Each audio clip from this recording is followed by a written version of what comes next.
Hello, everybody, and welcome to the Unicorn Company podcast. Today is going to be an interesting podcast, so let's get straight into the news. On October 15th, as promised, Catalyst released the much anticipated Volume 19 of the Il-Clan Recognition Guides. This was one that everyone was excited for because of the released cover art of an Iron Cheetah, which, along with an Omni derivative of the Grizzly, is the star of the book. The book costs $3.99 and is available on DriveThru RPG and also on the Catalyst web store. It has also been announced that Creative Juggernaut will be releasing a plastic Storm Crow and will be restocking the Clan Buster Black Knight. Once again, it is to, and I quote, "This premium item is the second of two created as a test run to gauge the level of interest in the market for premium figures. Due to the success of the first miniature, we have asked that the supplier to make every effort to stock this item in more quickly and in sufficient quantity. They are already working on how to increase their production. Thank you for your patience." This plastic mech, done with the quote by the way, this plastic mech will have a limited number of minis made and will retail for $24.99. They have also announced that they will be selling bits bags as they become available, as these are from miscast and will cost $9.99 each. I'm kind of glad that this is the news that came up today because it gives us one of our last cat mechs to review this Cattober. And it also segues perfectly into what I want to talk about today, and that would be the hobby, 3D printing, and the relationship between them. Over the past few years, and especially with the increasing affordability and precision of in-home 3D printing, Battletech, and in fact all of the tabletop gaming industry has been increasingly finding itself in a love-hate relationship with 3D printing. From one standpoint, it is incredibly helpful for tabletop games as a whole, but also for Battletech itself, as it allows miniatures masters to go from being sculpted with armatures, green stuff, and other putties to being sculpted as a scalable 3D render, allowing the miniatures to be highly detailed, but also to ensure a consistency of scale between them. This same technology, though, is also a nightmare, as you have people who can pull assets from a video game, repair any holes, and make them suitable for 3D printing. And then they have all the minis they want. That doesn't even get into the threat that people who design their own assets and sell those can represent. There is more to examine, though, as to why this is happening. It is a bit deeper than some might think, and I want to take a look at why, because it is affecting far more than just Battletech. I think the key reason for the rising interest in 3D printed minis, either printing them yourself or in purchasing them, has to do with cost. If someone were to look at the cost of a decent resin printer, and also the cost of resin, gloves, a Patreon for STL files, etc., you're looking at somewhere in the $300 range to get started. Now this seems like a lot, but at $300 you have a bottle of resin that can produce somewhere around 20 to 30 miniatures. With the average price of a Battletech miniature being around $15, if you get 20 miniatures out of the first bottle of resin, you've already broken even. If you get even more than that, you've done better. Now, your next bottle of resin costs about $30, and you pay $15 a month for a Patreon. If you go through that one bottle of resin again in a month, you've just saved a ton of money. I know some will say, but Carrie, how does that apply to people who are buying the minis off of people printing them? Well, it's pretty simple. Because in that case, they're still saving money. A lot of times when they buy from them, they can eventually get shipping for free over a certain dollar amount. So if they're buying models at an average of $7 to $10 a model, and to hit free shipping, they probably need to hit $35, meaning that they are getting at least 4 miniatures with free shipping for $35. And as much as I love Iron Wind Metals, you can't beat that kind of pricing. Not even to speak of the limited run mechs by Creative Juggernaut for $24.99 plus shipping. The issues I present there are simply financial concerns, and don't even touch on the ethical quandary that Creative Juggernaut presents to a portion of the community. So, since I'm touching third rails today, let me touch this one. I cannot knowingly give my money to Blaine Pardoe's little pet project for a few reasons. First and foremost is his writing. Now, most of what Blaine has written has been books that focus on cold cases or on science fiction in the Battletech universe. He liked to reference Virginia and later the U.S. Civil War in his books, but I also always wrote it off as a weird quirk of him coming from a part of Virginia where he is surrounded by Civil War battlefields. But his recent book, Blue Dawn, and the series that he's written and writing more installments of, comes off as some kind of right-wing propaganda piece to stroke their egos. While I have looked through a good portion of his blog to see if I can find any anti-LGBTQ rhetoric he is accused of, and I haven't found it as of this writing. But going through his blog, he does espouse very conservative views. He comes off as a Trump apologist. He supports people who are diametrically opposed to the existence of myself and people like me. The worst part about this, when I found out about his views, when I found out that he is who he is, it hurt. Not because of some bleeding heart stuff, no, because I have met the man. I have had him come to games that I've run in the Fredericksburg area years ago. He didn't strike me as a douche. He was quite nice, actually. The other thing that stings is that one of my favorite characters in the Battletech universe, Archer Christofari, was his creation. I like Archer. If he were a real person, he seems like he'd be a pretty awesome guy to hang out with. Finding out that Archer is a creation of Blaine's mind and of possibly parts of that viewpoint is what prompted me to create my unicorn company for Pride of 2021. That eventually led me here talking to you, because if I'm going to have Archer's Avengers, they're going to be pink and blue and very much the opposite of what conservative viewpoints Blaine seems to espouse. So yeah, there is a problem for me in buying from Creative Juggernaut. I know some will call it cancel culture on my part. Well, it isn't. It is just me spending my hobby dollars in a manner that is consistent with my beliefs and also me informing others of the situation so they can make an educated decision. 3D printing, used as an ethical alternative, doesn't just apply to Battletech, though, with the rise of Creative Juggernaut positioning themselves as a future replacement to Ironwind with their FOMO-style releases that are supposedly gauging interest for something that the Force Packs have already proved there's a demand for. It also applies to the bigger elephant in the room, Warhammer 40k, where it seems some of the culture is beginning to seep into the Battletech community and its releases. If you look online, you will see 3 games primarily having proxy minis made for them in the 3D printing community. Those are Warhammer 40k, Battletech, and Historical Miniatures. I look at Historicals as an outlier, as their community was quick to embrace 3D printing as a technology to lower the cost of games, and most historical wargamings concentrate on rule sets instead of miniatures, with Battlefront and Warlord being the exceptions. So I'm not really going to reference them here. Then we have Battletech and Warhammer 40k. Warhammer 40k, it is definitely arguable that the company's ethics, their use of FOMO, and their insane prices have created the issues they're facing. As for Battletech, it would be something similar but not quite the same, as the ethical situation isn't as bad, but the supply chain issues, the price of miniatures, and their recent embrace of FOMO through Creative Juggernaut are causing these issues. I also think I mentioned that I would be looking at a solution. Well, it's simple.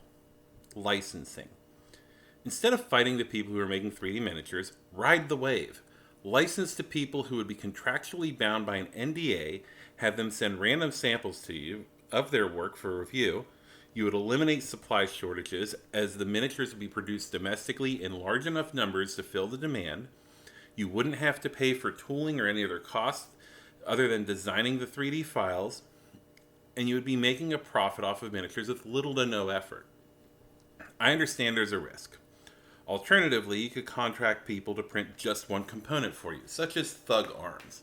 They would produce the required quantity in the allotted time and ship them to you. Then you would have all the parts from all the little tiny manufacturers bagged in their appropriate little packages and distribute them from there. It cuts down the odds of files being shared, as you would need all the files from different people to produce one miniature, as opposed to a person being able to share all the files for a mini and risk them being distributed illegally. What I do know is that eventually these companies will have to learn to ride that wave. or they'll be pulled into the undertow is of this newly developing technology. Now, with all of that said, and I thank you for listening to this point, let's hop into this week's mech for Cattober, brought to you by Miffed Kitty Minis. So, today's MekTek will be all about a new mech from the book we just covered in the news, the Iron Cheetah. As you may remember a few episodes ago, I discussed the possibility of what this mech will look like. And I have to say, I'm not disappointed as to what they did. While I think I was expecting something with a bit more speed, I feel they did a good job at turning the art from the original Iron Cheetah into a very effective mech. As far as the reasoning for the mech, I think it's quite funny as well. Apparently, because the Direwolf wasn't very popular with Elementals and Clan Smoke Jaguar, because of how long they had to ride before getting in range to deploy, Lincoln Osis said, make it faster. You can't get any more direct, and you also can't get any more classic than a military commander telling someone who develops their equipment, make it faster, without any regard for how the hell that's supposed to happen. Unfortunately for the Smoke Jaguars, and quite fortunately for the Inner Sphere, the machine never saw widespread deployment, as it was just beginning to be deployed during the operation to wipe out Clan Smoke Jaguar. Because of this, it didn't reach widespread deployment until 3150, when the Sea Foxes began selling the mech on the open market. Before that, they had an exclusive contract with the Republic of the Sphere, and the Draconis Combine had a small handful they had captured from the Jaguars. One last thing I noticed is that this mech is a hard retcon into the Clan Invasion era.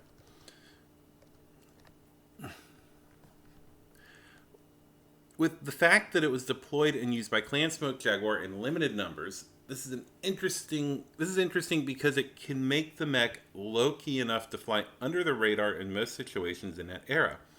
The one place that I find it odd not to see this, though, is in the book Highlander Gambit. At least I think... No, actually, it might be an Impetus to War.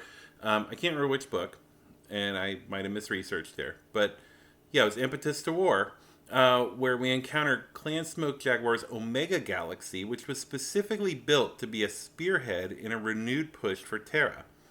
I'm not complaining, as I like the mech being added to the canon finally from its roots in Mech Force North America, but I think it's funny that they retconned it in, instead of having it be something that wasn't deployed until the Dark Age. Like, designed and deployed, I guess. So, let's take a look at the design itself. The Iron Cheetah is a 100-ton machine that is built on an endosteel frame to lower its weight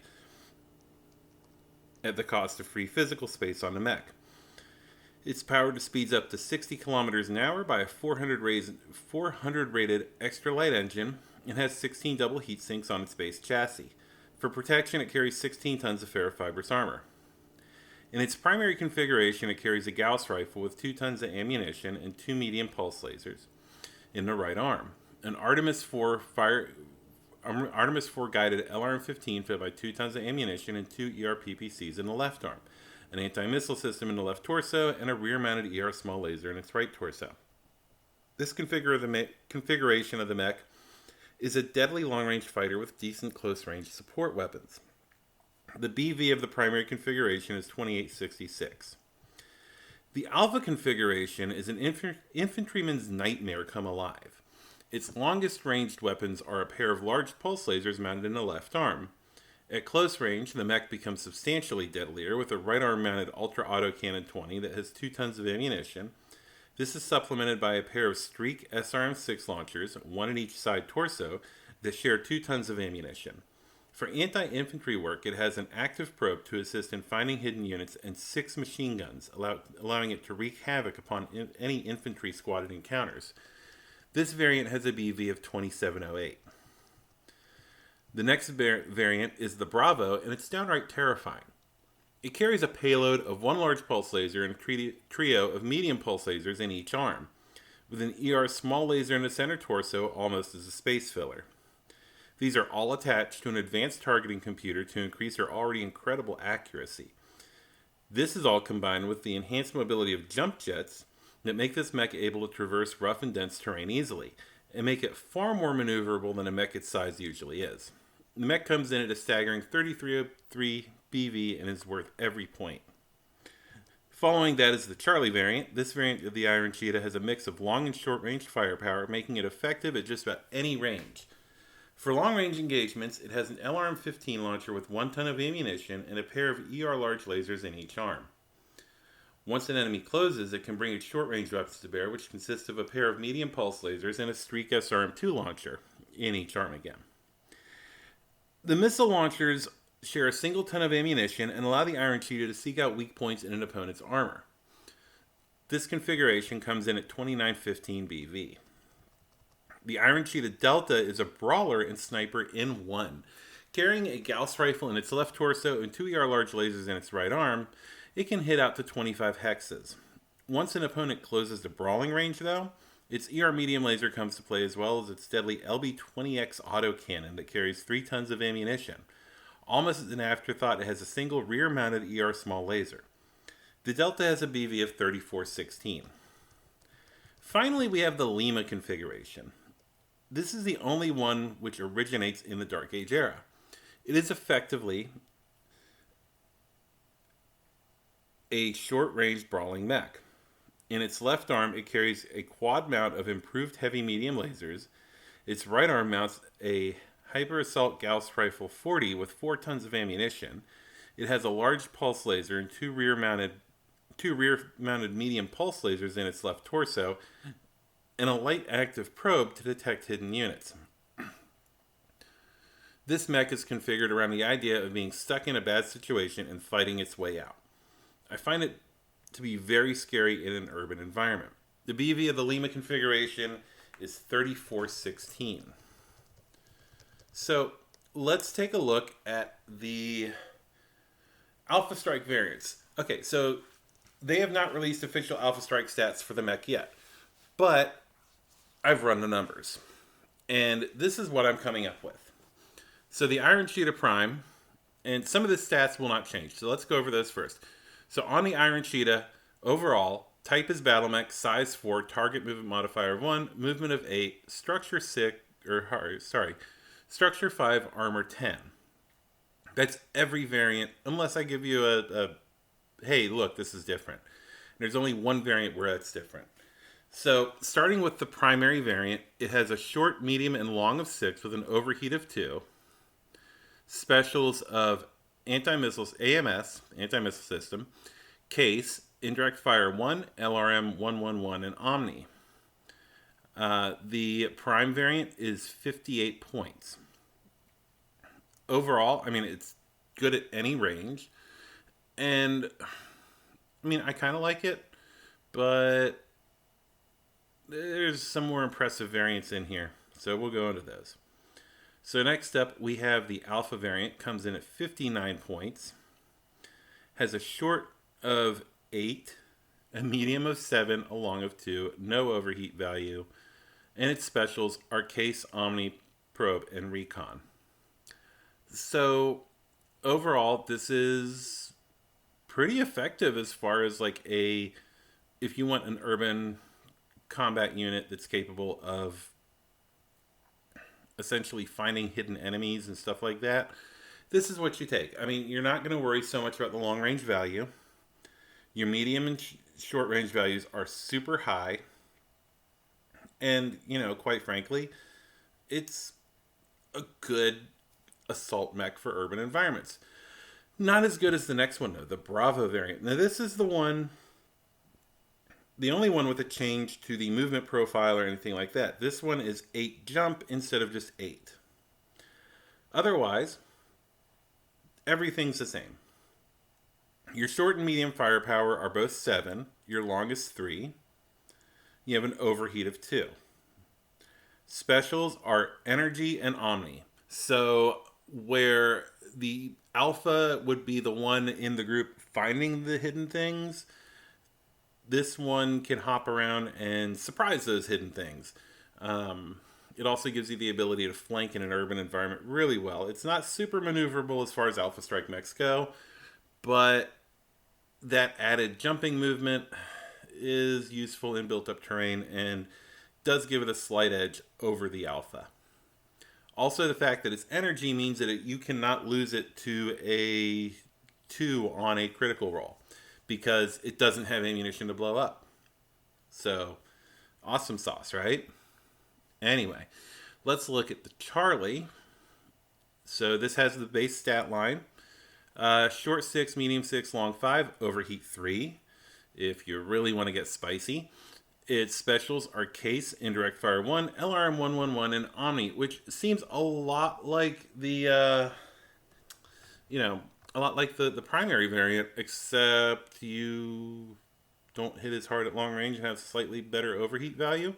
Also, you're dropping the anti-missile system. So if you need an extra point to fit this thing into your list, it's there. Because this one and the Bravo, by the way, both come in at 57 points. Well worth it. The Delta configuration, all the baseline stats are the same.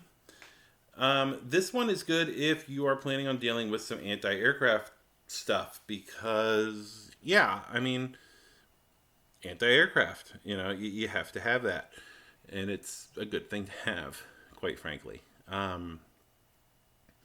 This one, short, medium are both 6, long is 4, no overheat value. It has Case, ECM, so where one variant does the finding, this one can block like C3 networks and stuff like that. Flak, 110, and Omni. So Flak is really effective if your opponent, if your opponent brings helicopters. I don't know if I'd have to look and check. I think it works on wing and ground effect vehicles, aerospace fighters, conventional fighters. Because if you miss by 2, you're still doing flak damage. And while flak usually isn't a super high value, it's still, like, especially on like a helicopter, they might have 2, 3 armor structure combined, so that gets pretty scary for them pretty quick. And of course, that one comes in at 55 points. The last one we have is the Iron Cheetah Lima.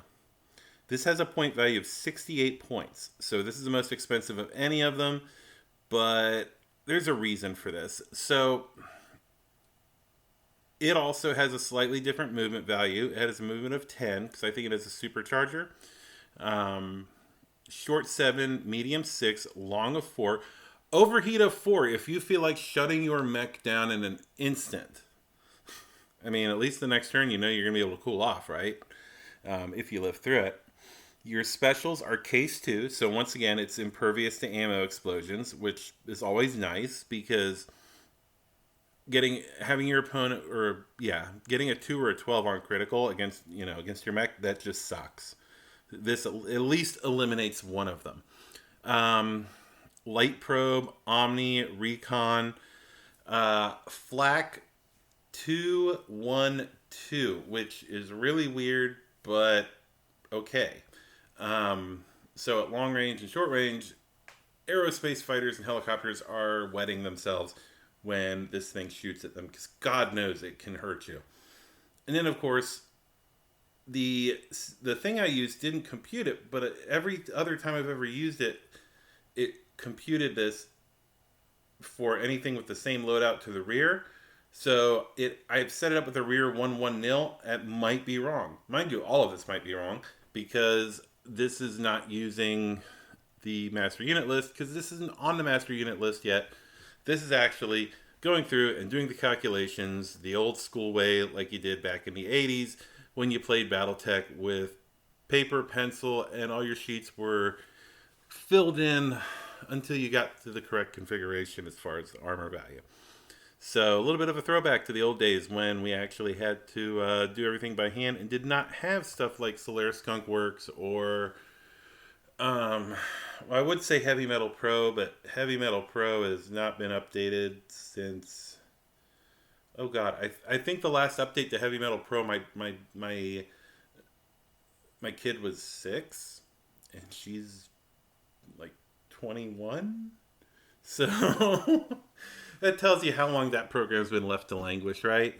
But yeah, we didn't have all the fancy programs back then. We had to use, pen, paper, calculator if you had it, because we didn't have cell phones that had calculators in them yet either. That was something that came along pretty late.